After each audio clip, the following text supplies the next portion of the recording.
My sister wore my wedding dress to her engagement party. It looks better on someone who deserves love, she laughed. The family applauded. I didn't react. Instead, I smiled. And let the screen tell the truth she'd buried. It looks better on someone who deserves love, Layla laughed, twirling in my wedding dress as our entire family applauded. I stood frozen in the doorway of her engagement party, watching my sister parade around in the dress I'd saved 8 months to buy. The dress that was supposed to be mine. The dress she'd stolen from my closet just hours before her big night. My hands trembled as I gripped my purse, feeling the weight of the remote control inside. The same remote that would soon reveal truths that would destroy her perfect evening. But first, let me tell you how I got here. How a lifetime of living in Layla's shadow led to this moment of reckoning. Before we continue, I want to thank you for joining me in sharing these stories that matter. If you believe that family betrayal should never go unchallenged and that truth deserves to be heard, please consider subscribing. It's free and helps us reach more people who need justice. Now let's see how this unfolds. From the moment Layla entered this world 3 years after me, she became the sun around which our family orbited. I remember my 7th birthday party, 20 kids from school, a chocolate cake I'd requested for weeks and party games I'd planned with Mom. Then Layla toddled into the room wearing a princess dress, her golden curls bouncing as she giggled. Within minutes, every guest abandoned my birthday activities to fawn over my adorable little sister. The photos from that day tell the story. Me standing alone by my untouched cake while everyone crowded around Layla, who basked in the attention like she was born for it. That pattern repeated itself endlessly. Christmas mornings where her squeals of delight overshadowed my quiet thank yous. School concerts where Mom's camera focused exclusively on Layla's kindergarten solo while my 8th grade speech went unrecorded. Family dinners where Dad would ask about her finger paintings while my honor roll achievements earned a distracted, "That's nice, sweetheart," without him even looking up from his plate. By high school I'd learned to measure my worth in shadows. When Layla made varsity cheerleading as a freshman, something unheard of at our school, the local newspaper featured her on the front page. That same week I'd won the state debate championship, earning a small mention buried on page 6. Mom framed Layla's article and hung it in the living room. My trophy gathered dust on my bedroom shelf. "You're just different types of special," Mom would say whenever I dared voice my hurt. But we both knew which type of special mattered more in our house. College offered temporary escape from the Golden Girl comparisons. At Henderson and Associates, I threw myself into building something that was entirely mine, a marketing career where my strategic mind and analytical skills could finally shine. I arrived early, stayed late, volunteered for the impossible accounts that others avoided. My first year, I single-handedly saved the Peterson manufacturing contract when their previous account manager quit mid-campaign. The client personally requested me for all future projects. For the first time in my life I felt valuable. Irreplaceable even. The promotion to senior account manager seemed inevitable. I'd pitched the winning strategy for 3 major campaigns, brought in 2 new 6-figure clients, and consistently exceeded every performance metric. When Mr. Henderson called me into his office that Tuesday morning, I walked in expecting congratulations. Instead, he offered condolences about my disappointment and assured me that next time would be different. The promotion went to Jessica Chin, who'd been with the company half as long and had never landed a client worth more than $50,000. The explanation was vague. Something about client relationship skills and team dynamics. Words that felt like knives twisting in my chest. Watching Jessica move into the corner office I'd coveted felt like reliving every childhood disappointment. The same hollow ache, the same bewildered question. What was wrong with me? But then I found the dress. After months of half-heartedly browsing bridal magazines and websites, I discovered it tucked away in a small boutique downtown. The moment I saw it through the window, my breath caught. Ivory silk with delicate lace sleeves, a flowing train that whispered promises of fairy tale endings. It was elegant without being ostentatious, romantic without being frivolous. Everything I'd dreamed of but never dared hope for. The price tag made my stomach drop. $3,000. More than I'd ever spent on anything for myself. But standing in that fitting room, watching the way the silk caught the light, seeing how the lace made my skin glow, I felt beautiful for the first time in years. "Oh, honey," the saleswoman breathed when I emerged from the dressing room. That dress was made for you. Even Mom, who rarely offered compliments that weren't comparative, smiled genuinely when I sent her the photo. You look radiant, sweetheart. Absolutely radiant. I bought it that day despite my modest salary and mounting student loans. For 8 months, I ate lunch at my desk, skipped coffee dates with friends, and walked to work to save on parking fees. Every sacrifice felt worth it when I glimpsed the dress hanging in my closet, wrapped in protective plastic like a precious secret. Then David walked into Murphy's coffee house on that rain-soaked Thursday evening, and everything changed. I ducked inside to escape the downpour, my presentation materials soaked despite my umbrella's best efforts. David was already there, laptop open, dark hair slightly mussed from his own battle with the weather. When he looked up and smiled, offering to share his corner table, I felt something shift inside my chest. Rough day? He asked, nodding toward my dripping folder. Career-defining disaster, more likely, I laughed, surprised by my own honesty. He listened as I vented about the Peterson contract complications, asked thoughtful questions about my marketing strategies, and never once checked his phone. When I finally glanced at my watch, we'd been talking for 3 hours. I should let you get back to your work, I said, gathering my now dry papers. Actually, David said, closing his laptop, would you like to continue this conversation over dinner? Somewhere with better lighting and worse coffee. Our first official date stretched until midnight. David had this way of making me feel like the only person in the room, like my thoughts and opinions mattered deeply to him. He was a software engineer with gentle hands and kind eyes, someone who preferred quiet bookstores to crowded bars, who remembered small details about my day and asked follow-up questions about projects I'd mentioned weeks earlier. For 6 months we built something beautiful and private. Sunday morning farmers market visits where he'd buy me fresh flowers just because he liked seeing me smile. Quiet dinners where we'd discuss everything from childhood dreams to future plans. Long walks where comfortable silences felt as natural as conversation. David made me feel seen in ways I'd never experienced. He celebrated my small victories at work, offered comfort during setbacks, and never once made me feel like I was competing for his attention. Then came the family dinner that changed everything. I can't wait to meet this mysterious boyfriend, Mom had said over the phone. Bring him to Sunday dinner this week. Layla will be there too. She's been dying to meet him. I should have known better. I should have remembered that Layla couldn't bear for anything to exist outside her gravitational pull. The moment David stepped into our childhood home, I watched my sister's eyes light up with interest that had nothing to do with sisterly curiosity. She appeared at the top of the stairs in a flowing sundress that perfectly matched her eyes, her hair cascading over her shoulders in waves that seemed to catch every ray of sunlight streaming through the windows. "So you're the famous David," she said, extending her hand with a smile that could have powered the entire neighborhood. "I've heard absolutely nothing about you, which means my sister is either very secretive or very selfish." David laughed, that easy, genuine laugh I'd fallen in love with, and I felt the first crack in my foundation. Throughout dinner, Layla peppered him with questions about his startup company, his hiking adventures, his plans for the future. She leaned forward when he spoke, laughed at his jokes with perfect timing, and shared just enough about her own life to seem fascinating without overshadowing him. I watched it happen in real time. The subtle shift in David's attention, the way his responses to Layla grew longer and more animated while his answers to me became polite but distracted. By dessert, I felt like a stranger at my own relationship's funeral. "Your sister is amazing," David said on the drive home, his voice carrying a warmth that used to be reserved for me alone. That night, lying in bed beside my wedding dress, I finally understood what I'd been too naive to see before. Some shadows were too deep to escape, some golden lights too bright to compete with. But I had no idea how far Layla would go to ensure I never stepped out of the darkness again. The phone rang 3 days later while I was reviewing quarterly reports at my desk. "Hey, it's me," Layla's voice bubbled through the speaker with unusual enthusiasm. "I was thinking, since David seems so wonderful, why don't we all do something together this weekend? Maybe that new rooftop bar downtown? I could bring Marcus." Marcus was her latest conquest, a hedge fund manager she'd been seeing for exactly 2 weeks. The suggestion seemed innocent enough, but something in her tone made my stomach tighten. "I don't know, Layla. David and I were planning a quiet weekend." "Oh, come on. It'll be fun. Besides, I barely got to talk to him at dinner.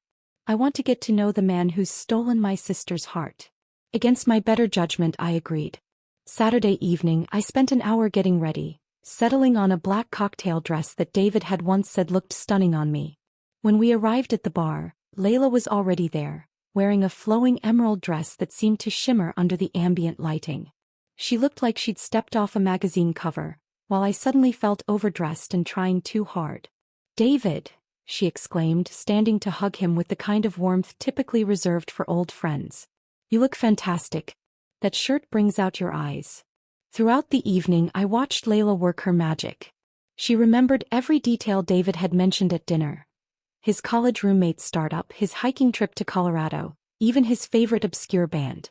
When Marcus stepped away to take a call, she seamlessly shifted all her attention to David, leaning in conspiratorially as she shared stories about their mutual love of vintage vinyl records. "Wait, you have an original pressing of Blue Train?" David's eyes lit up in a way I recognized but had never been able to inspire myself. "In mint condition," Layla laughed, touching his arm lightly. "You'll have to come over sometime and listen to it properly. My sound system does it justice." The invitation hung in the air like a challenge I couldn't meet. I didn't own vintage records or high-end audio equipment. I didn't even particularly like jazz. Monday morning brought the first crack in my professional foundation. I arrived at Henderson and Associates to find my assistant, Patricia, looking uncomfortable as she approached my desk. "I'm sorry, but Mr. Henderson wants to see you immediately," she said, avoiding eye contact. "It's about the Morrison account." The Morrison account was my baby, a tech startup campaign I'd been developing for 3 months. I'd crafted their entire brand strategy, from target demographics to messaging architecture. The presentation was scheduled for Thursday and I'd been polishing it obsessively. Mr. Henderson's office felt colder than usual as I sat across from his imposing mahogany desk. "I'm reassigning Morrison to Jessica," he said without preamble. "She'll be presenting your preliminary work this week." The words hit me like a physical blow. "Sir, I don't understand. Is there a problem with my approach?" "It's not about problems. It's about fit. Jessica has more experience with tech startups." But I landed the account. "I've been developing the strategy since. The decision is final." His tone brooked no argument. "You'll be taking over the Henderson Hardware refresh instead." Henderson Hardware was his brother's failing tools store, a pity project everyone knew was doomed. As I walked back to my desk, I felt eyes following me, whispers trailing in my wake. Jessica stood by the copier, studying what I recognized as my Morrison presentation materials, already making notes in the margins. The technical difficulties started small. An important email to a client disappeared from my sent folder, leaving me scrambling to explain why I hadn't followed up on their request. My calendar mysteriously cleared itself of a crucial meeting, causing me to miss a deadline by 3 days. A presentation file corrupted an hour before I was supposed to deliver it, forcing me to improvise with handwritten notes while my colleagues exchanged concerned glances. "These things happen," I told myself, but the incidents were becoming too frequent to ignore. David's behavior began shifting around the same time. Our nightly phone calls, once lasting hours, dwindled to brief check-ins about scheduling and logistics. When we did spend time together, he seemed distracted, frequently glancing at his phone or bringing up topics I'd never heard him discuss before. "Layla mentioned this great hiking trail up north," he said during dinner one Tuesday evening.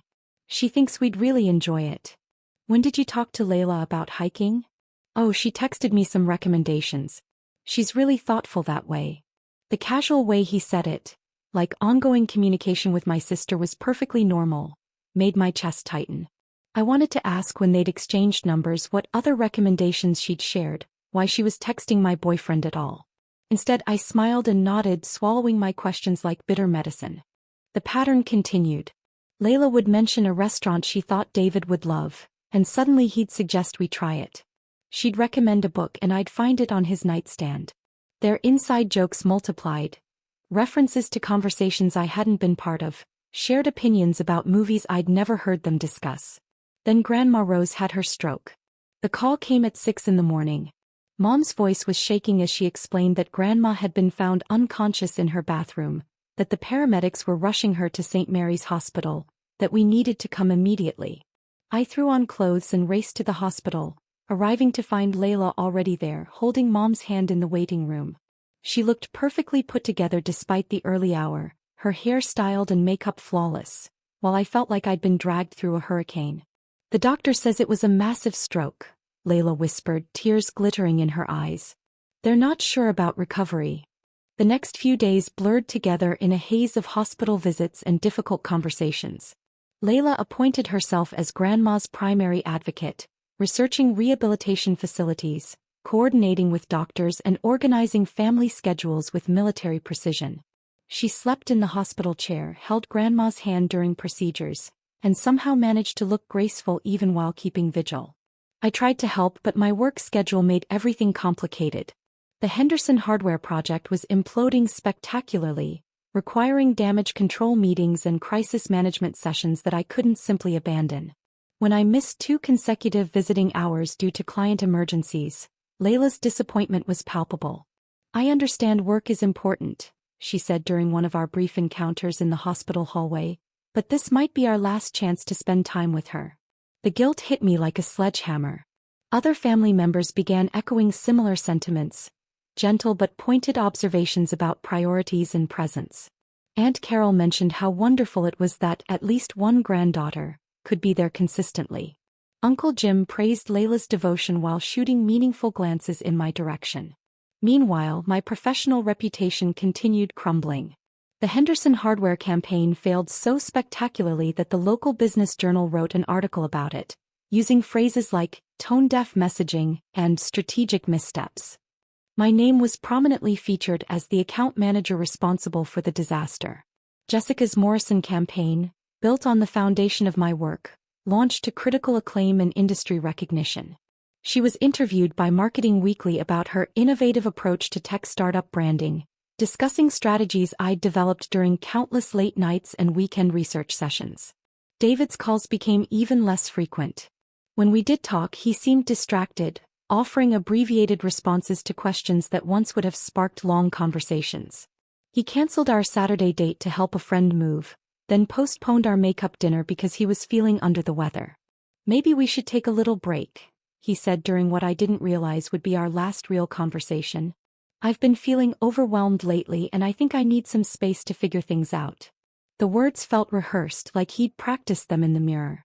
I wanted to fight for us, to demand explanations, to ask what had changed so dramatically. Instead, I heard myself agreeing that space might be good for both of us. That night, I lay in bed staring at my wedding dress hanging in the closet, wondering when everything had started falling apart. The foundation I'd spent years building, my career, my relationship, my sense of self, felt like it was crumbling beneath my feet. I had no idea that the destruction was just beginning, or that the architect of my downfall was closer than I'd ever imagined. The call came on a Thursday afternoon while I was drowning in damage control from another mysteriously botched client presentation. My laptop completely crashed. Layla's voice carried just the right note of helpless frustration. "I have this huge presentation for the art gallery tomorrow and everything's gone. You're so good with computers. Could you possibly come over and help me recover the files?" Despite everything that had happened, she was still my sister. Family obligation ran deeper than personal grievances, or so I told myself as I drove to her downtown apartment with my toolkit of recovery software. Layla's place was immaculate as always. White furniture perfectly arranged, fresh flowers in crystal vases, not a single item out of place. She greeted me wearing yoga pants and an oversized sweater that somehow managed to look effortlessly chic, her hair twisted into a messy bun that probably took 20 minutes to perfect. "You're a lifesaver," she said, leading me to her home office. "The screen just went black during a system update. I'm terrified I've lost everything." The laptop sat on her glass desk like a patient waiting for surgery. I plugged in my external drive and began running diagnostic software, while Layla hovered nearby, wringing her hands convincingly. "I'll grab us some tea while you work your magic," she said, disappearing into the kitchen. The recovery process was routine. I'd done this countless times for colleagues and friends. As files began populating on the screen, I absently scanned the folder names, looking for anything labeled gallery or presentation. Instead, my eyes caught on something that made my blood freeze. A folder named Sarah_work_stuff, sat prominently in her documents directory. My hands trembled as I clicked it open. Inside were dozens of screenshots, images of my email inbox, my calendar, my private client communications. Each file was meticulously labeled with dates and project names. There were photos of documents from my desk, taken at angles that suggested they'd been captured quickly when I wasn't looking. The room seemed to tilt as I scrolled deeper. Notes written in Layla's neat handwriting accompanied many files. Client unhappy with timeline, use this. Sarah stressed about Morrison deadline, perfect timing. Henderson meeting moved to Thursday, she doesn't know yet. My throat constricted as the implications crashed over me.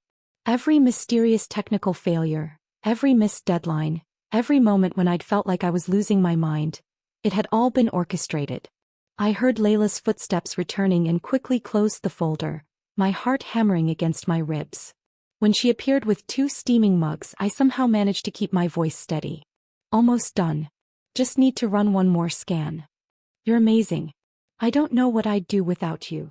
The casual way she said it, like she wasn't systematically destroying my life, made bile rise in my throat. I finished the recovery process on autopilot, my mind reeling with the magnitude of her deception. That night I couldn't sleep.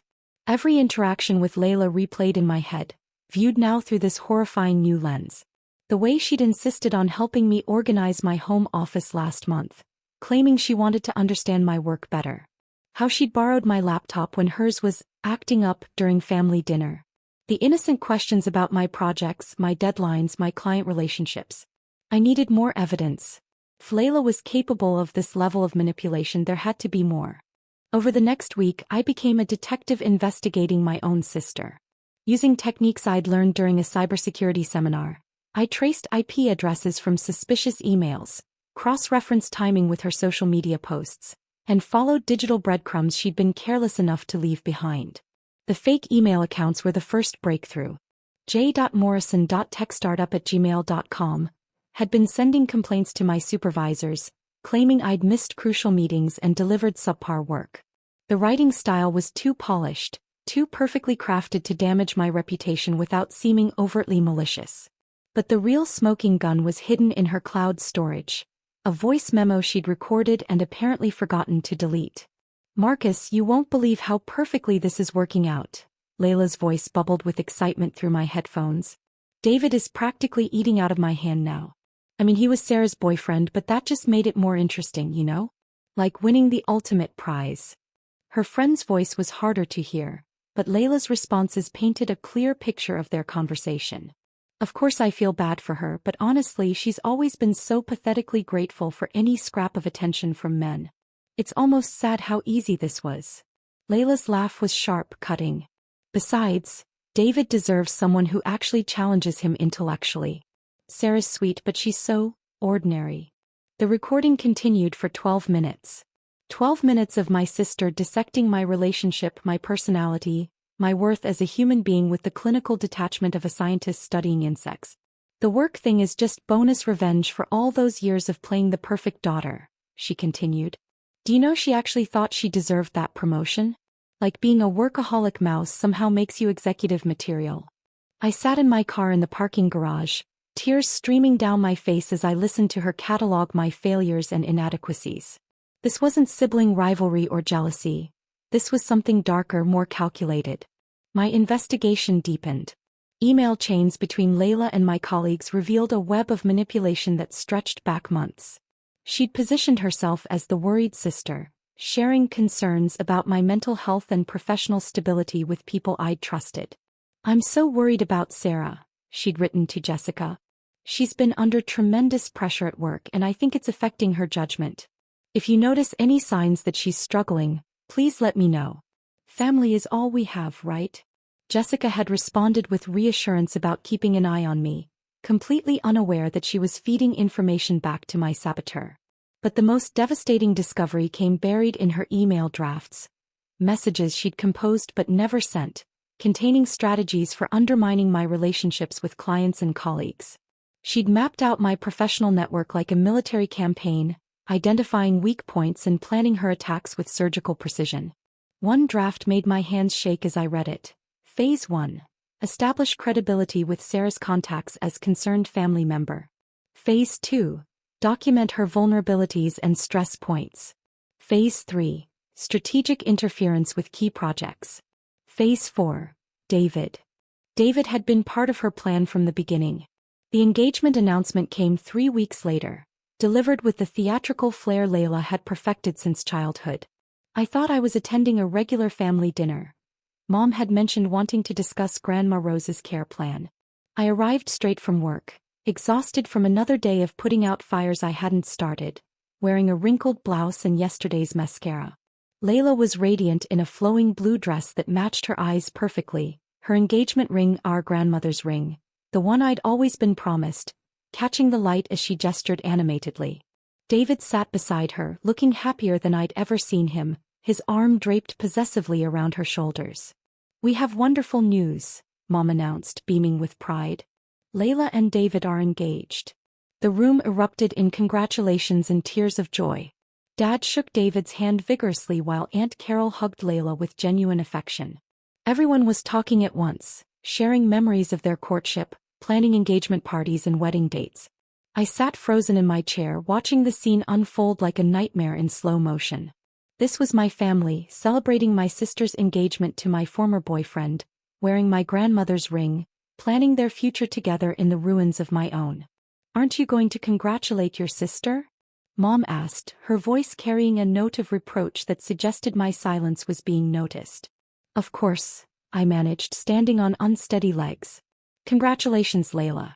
You got everything you wanted." She looked at me with those beautiful blue eyes that had charmed everyone for 25 years, and for just a moment, I saw something cold and calculating flash across her features. "Thank you, Sarah. That means everything coming from you." As the family continued their celebration around me, I realized that Layla hadn't just stolen my boyfriend or sabotaged my career.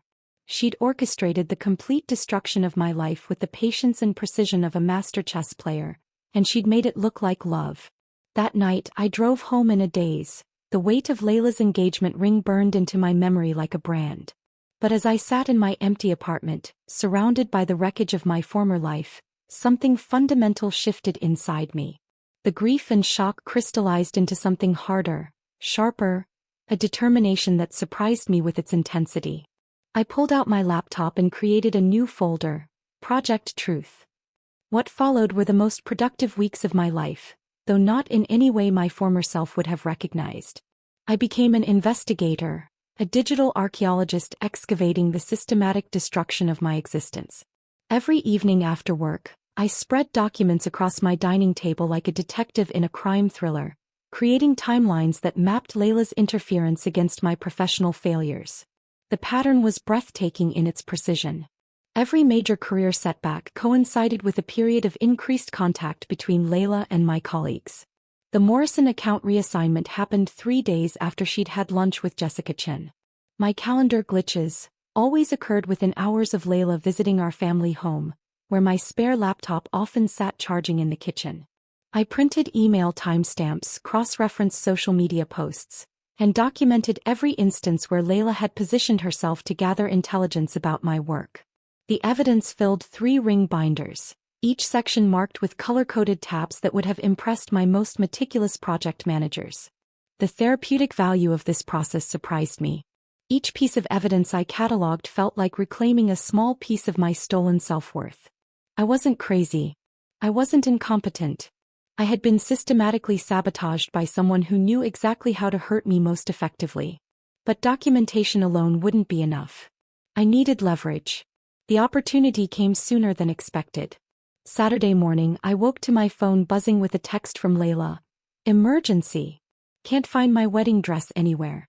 Did I maybe hang it in your closet when I was trying it on?" So panicked.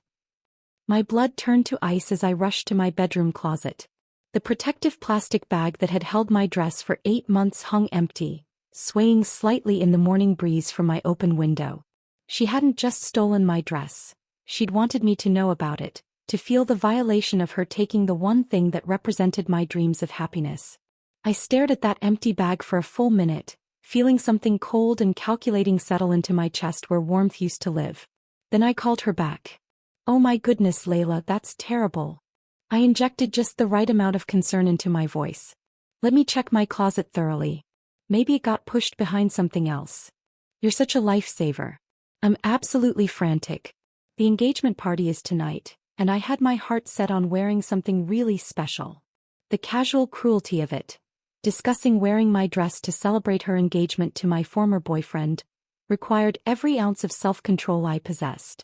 I'm so sorry, but it's definitely not here, I said after making appropriate searching sounds. Have you checked your spare bedroom closet? Sometimes things get misplaced during moves. I've looked everywhere. This is such a disaster. We spent 20 minutes on the phone, me offering suggestions while she performed increasing levels of distress. The entire conversation was a masterclass in manipulation. She knew I knew she'd taken it, and she wanted me to suffer in silence while pretending to help her. But two could play this game. My investigation expanded beyond digital evidence. I began reaching out to old acquaintances, approaching conversations with careful casualness that would have made Layla proud. I was just thinking about you, I told Rebecca Martinez, a former colleague who'd transferred to our Boston office last year. How are you settling in up there? After appropriate catch-up pleasantries, I steered the conversation toward workplace dynamics. It's funny how different office cultures can be, Rebecca said. Like, people here are so direct compared to our old office. Remember how everyone was always worried about stepping on toes? What do you mean? Well, like when your sister reached out to warn people about your situation. Everyone was walking on eggshells around you for months. My grip tightened on the phone. My sister warned people about me? She was just looking out for you. Said you were going through a tough time, dealing with some personal stuff that was affecting your work. She asked us to be patient with you and let her know if we noticed any concerning behavior. The conversation continued for another 10 minutes, but I heard little beyond the confirmation that Layla's campaign against me had been far more extensive than I'd realized. She'd been painting me as unstable to colleagues across multiple offices, creating a narrative of mental health struggles that explained away my professional difficulties while positioning herself as the devoted sister managing a family crisis. 3 more similar conversations revealed the scope of her character assassination. Former teammates admitted they'd been briefed about my alleged struggles. Clients had received subtle warnings about my reliability framed as family concern. Even my assistant Patricia had been approached with suggestions about how to support me through my difficult period. Each revelation added fuel to the fire burning in my chest.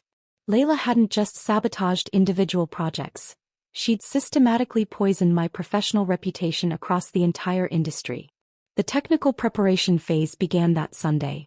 I spent the day learning video editing software, practicing until I could seamlessly splice audio clips and create presentations that would display flawlessly under pressure. The irony wasn't lost on me.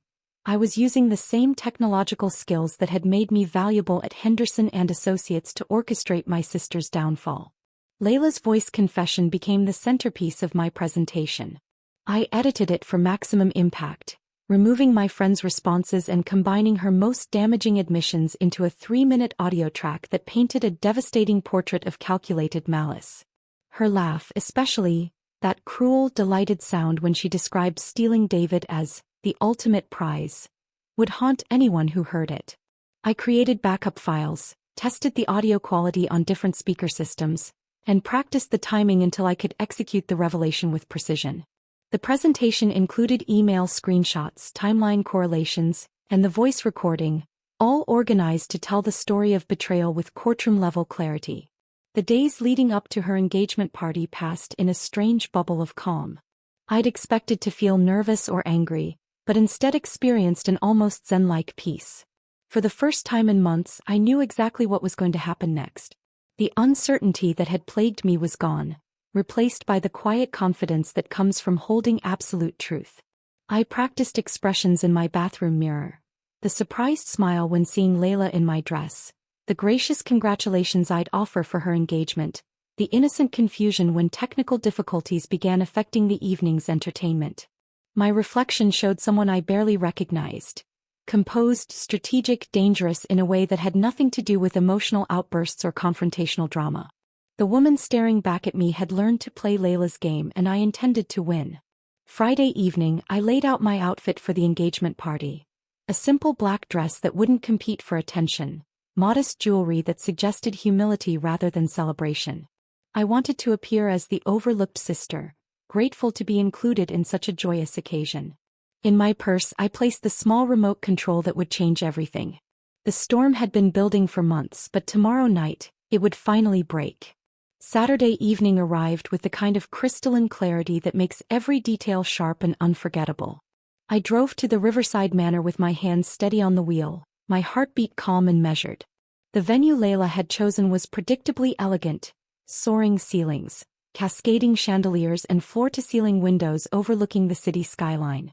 She'd always had impeccable taste when spending other people's money.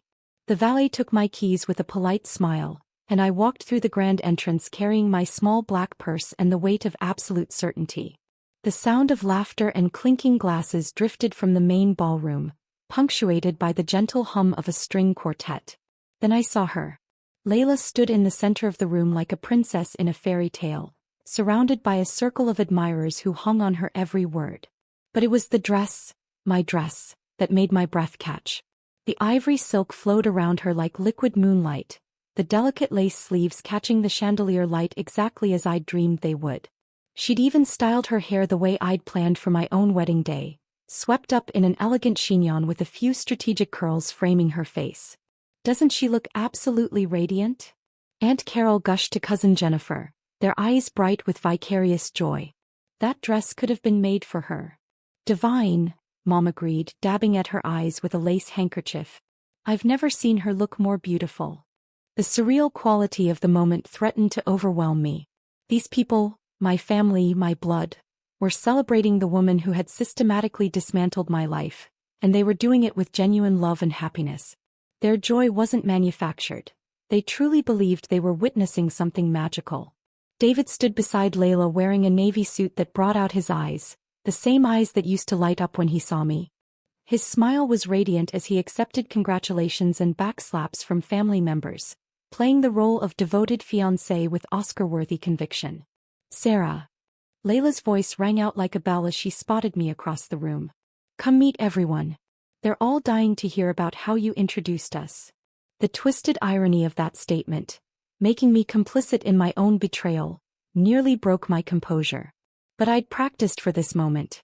My smile felt natural as I approached the group, my voice warm and sisterly. "You look absolutely stunning, Layla. That dress is perfect on you." "Thank you, sweetheart." I felt so guilty when I found it hanging in the back of my closet. I completely forgot I'd borrowed it for that wedding last month. But when nothing else felt right for tonight. She shrugged helplessly, her performance flawless. The casual rewriting of history, delivered with such convincing sincerity, was masterful. She transformed theft into an innocent misunderstanding, making me complicit in the lie by my silence. "I'm just happy it's getting the appreciation it deserves," I said, meaning every word in ways she couldn't imagine. The evening progressed with typical engagement party rhythms. Speeches about love and destiny, toasts to the happy couple's future, and endless photo opportunities that Layla orchestrated with the precision of a film director. She made sure to include me in several shots, her arm around my shoulders as she smiled for the camera, the picture of sisterly love. "We should do a slideshow presentation," I suggested during a brief lull in the festivities. "I noticed you have that gorgeous photo display system set up. It would be lovely to share some memories of your relationship journey." Mom clapped her hands together. "What a wonderful idea. Sarah, you're so thoughtful." "I'd be happy to set it up," I offered. "I brought my laptop with some photos I thought you might enjoy." Layla's smile flickered almost imperceptibly. "That's sweet, but we didn't really plan for." "Nonsense," Dad interrupted, already slightly tipsy from the champagne. "Sarah's brilliant with technology. Let her work her magic." 20 minutes later, I had the projection system configured perfectly. The large screen descended from the ceiling like a theater curtain, commanding attention from every corner of the room. I tested the audio levels, adjusted the brightness, and loaded my files with the practiced efficiency of someone who'd spent countless hours perfecting this moment. "Ladies and gentlemen," I announced, my voice carrying clearly through the sound system. "If I could have your attention for a special presentation celebrating Layla and David's journey together." The room quieted as guests turned toward the screen, wine glasses paused halfway to lips, conversations trailing off into expectant silence. Layla stood frozen near the front, her face a mask of polite anticipation that couldn't quite hide the growing alarm in her eyes. The first slide appeared, an email chain between Layla and my former supervisor, dated 3 months ago. The subject line read, "Concerns about Sarah's professional stability." The text was large enough for everyone to read, her words projected in crisp, undeniable clarity. "I'm worried about my sister's recent behavior at work," the email read. "She's been making mistakes that seem out of character, missing deadlines, struggling with basic tasks. I think the pressure might be getting to her." Confused murmurs rippled through the crowd. I watched faces transform from celebration to bewilderment as they processed what they were seeing. Aunt Carol squinted at the screen, her champagne glass frozen in midair. "What is this?" Uncle Jim asked, his voice cutting through the growing tension. The slides continued automatically, each one more damaging than the last. Screenshots of fake client complaints Layla had sent to my company. Evidence of her accessing my calendar to sabotage important meetings. Documentation of her spreading rumors about my mental health to colleagues across the industry. Layla's face had drained of all color, the radiant joy replaced by stark horror as she realized what was happening. She lurched toward the projection controls, but Dad caught her arm. "Layla, what is this? What are we looking at?" "It's not what it looks like," she said, her voice rising with panic. "This is taken out of context. Sarah's been struggling and I was just trying to help." Her words died as the audio began. The room filled with her own voice, crystal clear through the professional sound system. "Marcus, you won't believe how perfectly this is working out. David is practically eating out of my hand now. I mean, he was Sarah's boyfriend, but that just made it more interesting, you know? Like winning the ultimate prize." The collective gasp was audible. Mom's handkerchief fluttered to the floor as her hand flew to her mouth. David's face went ashen, his eyes fixed on Layla with growing horror. "Of course I feel bad for her," Layla's recorded voice continued, that cruel laugh echoing through the stunned silence. "But honestly, she's always been so pathetically grateful for any scrap of attention from men. It's almost sad how easy this was." "Turn it off," Layla screamed, lunging for the controls again. "Turn it off right now." But no one moved to help her. The family members who had always rushed to her aid stood paralyzed, watching their Golden Girls mask disintegrate in real time. The recording played for another minute, long enough for everyone to hear her describe her systematic sabotage of my career, her calculated seduction of David, her complete lack of remorse for destroying her own sister's life. When it finally ended, the silence was deafening. David approached Layla slowly, his movements careful and deliberate. Without a word, he reached for her left hand. The engagement ring, our grandmother's ring, slipped off her finger and into his palm with barely a whisper of sound. He looked at it for a long moment, then placed it gently on the nearest table. "David, please," Layla whispered, tears streaming down her face. "Let me explain. This isn't what you think." He walked past her without a word, past the shocked family members, past the spilled champagne and abandoned appetizers and out the door. The room erupted into chaos. Voices overlapped in confusion and accusation, family members demanding explanations while Layla sobbed in my wedding dress, her perfect evening crumbling exactly as she had systematically dismantled my life. I stood quietly by the projection controls, watching the scales of justice finally balance themselves, and for the first time in months, I smiled with genuine happiness. The chaos reached a crescendo as Dad's voice boomed over the confused chatter. "Layla, explain this. Now." But Layla was already backing toward the exit, my wedding dress trailing behind her like the remnants of a shattered dream. Her carefully applied makeup streaked down her cheeks in dark rivulets, transforming her from radiant bride-to-be into something tragic and desperate. "This is all lies," she sobbed, gesturing wildly at the screen. "Sarah's sick. She's jealous and she's made all of this up. Can't you see what she's doing?" Mom stepped forward, her face pale but determined. "The voice recording, Layla. That was your voice. It was edited. Manipulated. Sarah's always been good with computers." "Enough." The word came from Grandma Rose, who had been silent until now. Despite her recent stroke, her voice carried the authority of 8 decades. "I raised you better than this." Layla's frantic gaze swept the room, searching for a single face that might show sympathy or belief. Instead, she found only disappointment, shock, and growing understanding. Uncle Jim shook his head slowly. Cousin Jennifer covered her mouth in horror. Even the catering staff had stopped serving, transfixed by the unfolding drama. "You're all turning against me because of her lies," Layla whispered, but her voice lacked conviction. The fight was draining out of her as surely as the color had drained from her face. I walked calmly to the projection controls and switched off the display. The sudden darkness seemed to break whatever spell had held the room frozen. "I think we've seen enough for one evening," I said quietly. Layla fled then, pushing through the crowd in a rustle of stolen silk, leaving behind the engagement ring on the table and the ruins of her carefully constructed life. I watched her go with a sense of completion that felt almost sacred. As the ballroom emptied around me, guests departing in confused clusters, whispering among themselves, I felt something I hadn't experienced in years: peace. The weight I'd carried for so long, the constant second-guessing, the crushing self-doubt, it all lifted like fog burning off in morning sunlight. I was free. The next few days brought a parade of difficult conversations. Mom called first, her voice heavy with exhaustion and something that might have been shame. "I owe you an apology," she began without preamble. "Several apologies, actually. I don't know how I missed what was happening. I don't know how I failed you so completely." The conversation lasted 3 hours. Mom cried. I cried. We talked about favoritism and golden children and the damage done by decades of unequal treatment. It wasn't easy, but it was honest in ways our family had never managed before. Dad's apology came in person, delivered in my apartment with tears in his eyes and hands that shook as he spoke. "I taught her that charm could excuse anything," he said. "I rewarded her manipulation because it was pretty and made me feel good about myself as a father. I'm so sorry, sweetheart." The family reckoning continued throughout the week. Aunt Carol admitted she'd always felt something was off about Layla's perfection but had dismissed her instincts. Uncle Jim confessed he'd seen Layla badmouthing me at family gatherings but had assumed it was typical sibling rivalry.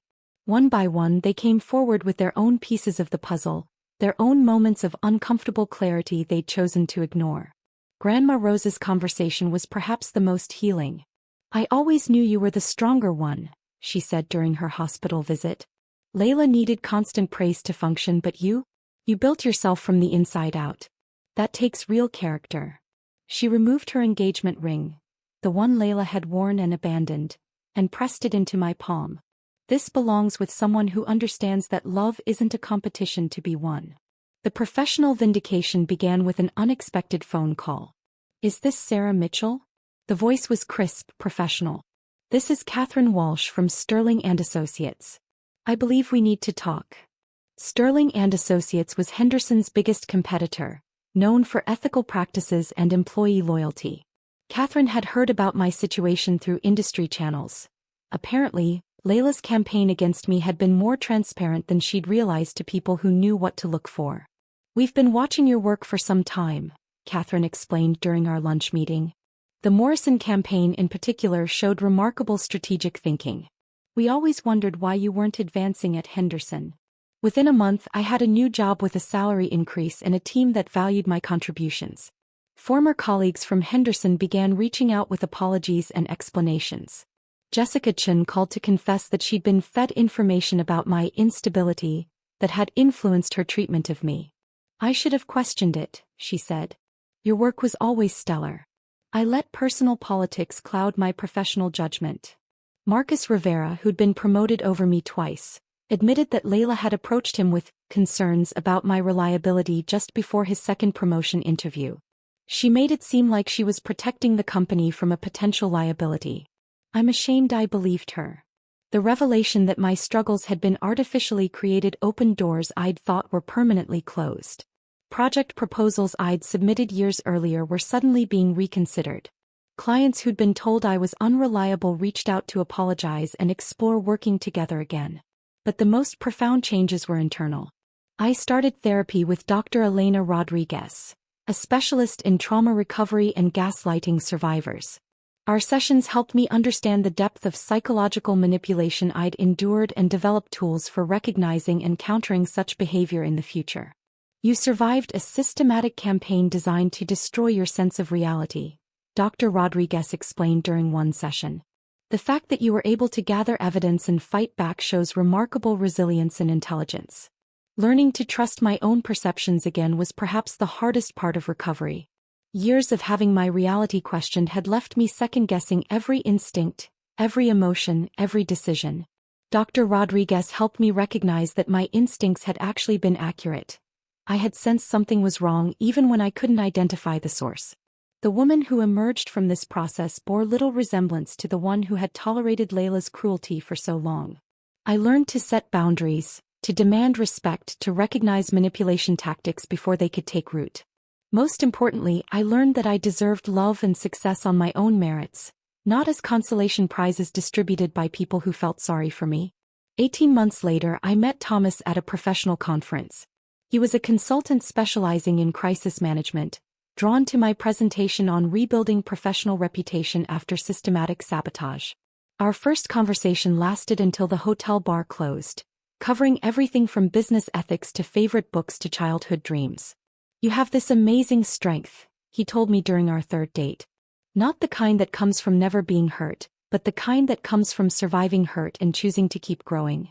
Our relationship developed slowly, built on honesty and mutual respect rather than desperate need or competitive dynamics. Thomas celebrated my successes without feeling diminished by them. He supported my ambitions without trying to redirect them. Most importantly, he saw me clearly not as a reflection of his own worth, but as a complete person deserving of love. When I bought my new wedding dress, I chose it for me alone. Champagne-colored silk with subtle beading, elegant without being ostentatious, beautiful without being desperate for attention. It represented the woman I'd become rather than the woman I'd hoped someone else might love. The wedding was small, intimate, filled with people who knew my story and celebrated my strength. As I walked down the aisle, I caught sight of Layla in the back row. She'd sent a card requesting permission to attend and I'd granted it. She looked older, quieter, diminished in ways that had nothing to do with physical appearance. She was no longer the golden girl commanding every room's attention. She was simply another face in the crowd, and for the first time in our lives, that felt exactly right. The truth had set us both free, though in very different ways. If this story of systematic revenge had you on the edge of your seat, hit that like button right now. My favorite part was when Sarah's voice recording played and the entire room heard Layla's cruel confession about stealing David. What was your favorite moment? Drop it in the comments below. Don't miss more thrilling stories like this. Subscribe and hit that notification bell so you never miss an upload.